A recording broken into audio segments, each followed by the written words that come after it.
maraming salamat sa inyong masigasig na pagsasabuhay ng panata't pananampalataya sa kabila ng kasagsagan ng init ng araw, ng tag-araw, at ngayong tayo po'y nasa bakasyon.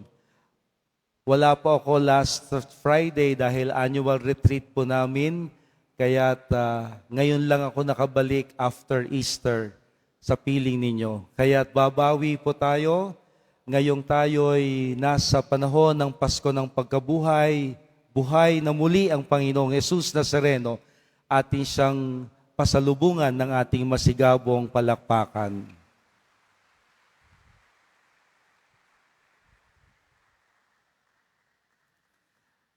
Napakaganda po ng ating mga pagbasa na paghahanda sa mga darating pang linggo, ang linggo ng Corpus Christi.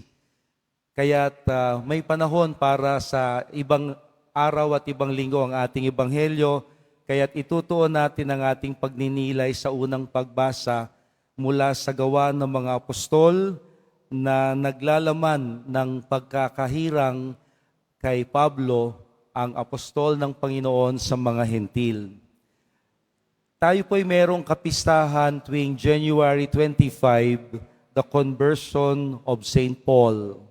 Yan po ang kapistahan ng unang pagbasa na tuwing ika-25 ng Enero, ipinagdiriwang natin ang pagkahirang at ang pagbabagong buhay ni Saulo na naging si Pablo nang siya'y tawagin ng Panginoon sa Damasco.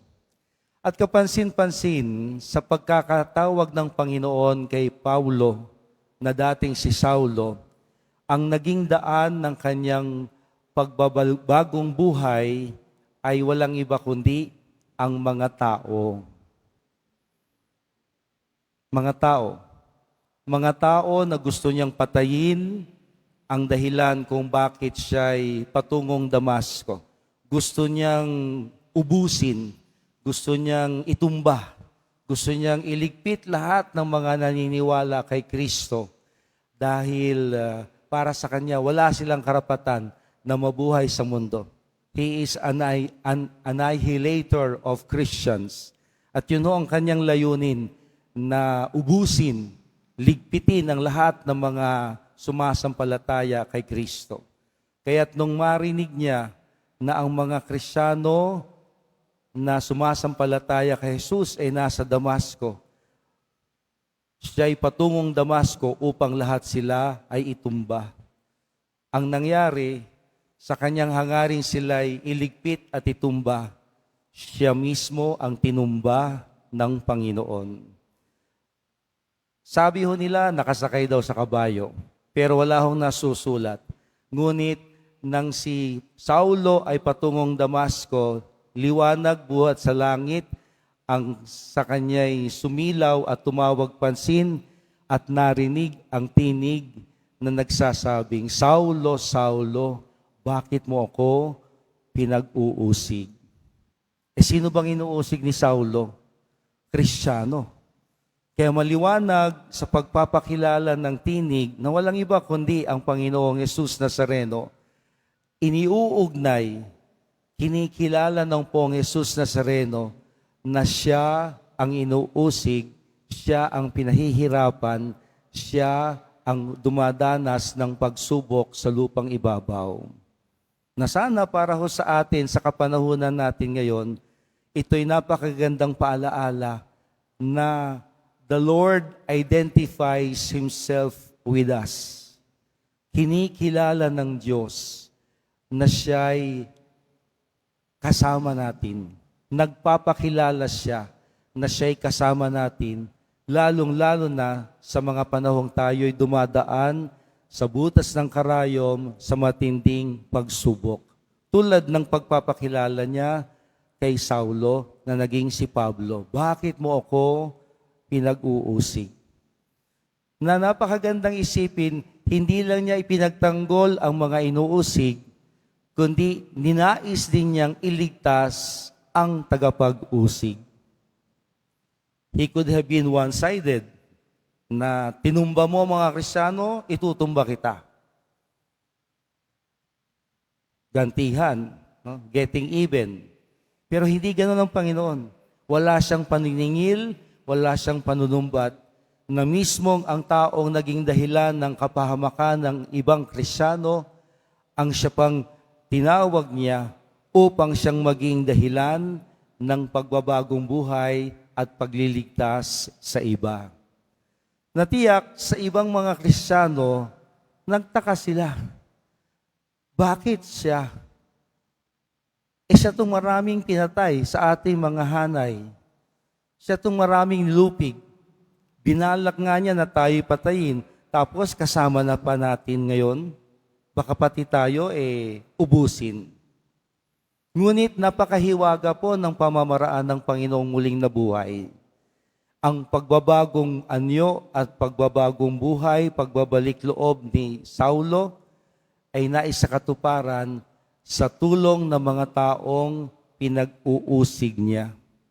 Natutunan niya ang pagiging Kristiyano mismo sa mga taong inuusig niya. Sila na mga inuusig niya ang nagturo at naglapit sa kanya, kay Saulo, sa buong pamenang Kristiyano. Hiwaga, milagro, katakataka, na siya palang ipinapahamak niya, sila pang magliligtas sa kanya. Ganyan po ang pagkilos ng Diyos. Sadyang di natin ubos maisip, di natin maunawaan, sadyang may hiwaga ng kabutihan na ang Panginoong muling nabuhay ay hindi bumabalik upang maningil, hindi upang gumanti, kundi upang iligtas ang lahat, maging silang naging tagapagpahamak. Kaya ito po'y aral sa atin na sana'y kilalanin natin ang bawat isa sa ating paglalakbay. Kahit sabihin natin, pahamak yan, Father. Ayokong kasama yan. Marami nang ginawa yan sa aking masama. Who knows? Baka siya pa nga po ang mag-aakay sa atin sa kabanalan. Tiyak meron ho tayo masasamang karanasan, masasamang experience, di kagandahang naranasan sa mga tao in one way or the other. Ngunit, hindi po ito dahilan upang sila'y ating ikahon o tawaran na hanggang doon na lang sila. Na tulad ng ginawa ng Poong Jesus Nazareno, si Saulo na dating tagapagpahamak, tagapag-usig ng mga Kristiyano, siya pang naging maaasahan niyang tagapagpahayag ng mabuting balita sa mga hentil. In fact, ang bagong tipan, karamihan sa mga aklat ay sinulat ni San Pablo. Bumawi si San Pablo at pinatunayan niya na hindi bigo ang Diyos. Ang Diyos na tumaya sa kanyang ikaliligtas at ikabubuti ay hindi nagkamali. Sa tulong ng mga taong pinahamak niya noon, na ngayon siyang naging tagapagturo niya sa pananampalataya sa Panginoong Hesukristo. Kaya ito ay nagpapaalala sa atin na sa ating pong paglalakbay sa buhay, ipagpasalamat natin ang bawat isa. Bagamat ngayon, wala silang ambag, sa halip dulot pa'y sakit ng kalooban, tayo ang napapahamak, tayo ang iniiwan, tayo ang minamasama, tayo pa ang mali. Baka sila po ang nag-aakay talaga sa atin sa kabutihan, sa pagpapatawad, sa pag-unawa, sa pagtanggap. Na tulad ng ginawa ng Panginoon kay Saulo, na siyang naging tagapag-akay ng mga Kristiyano.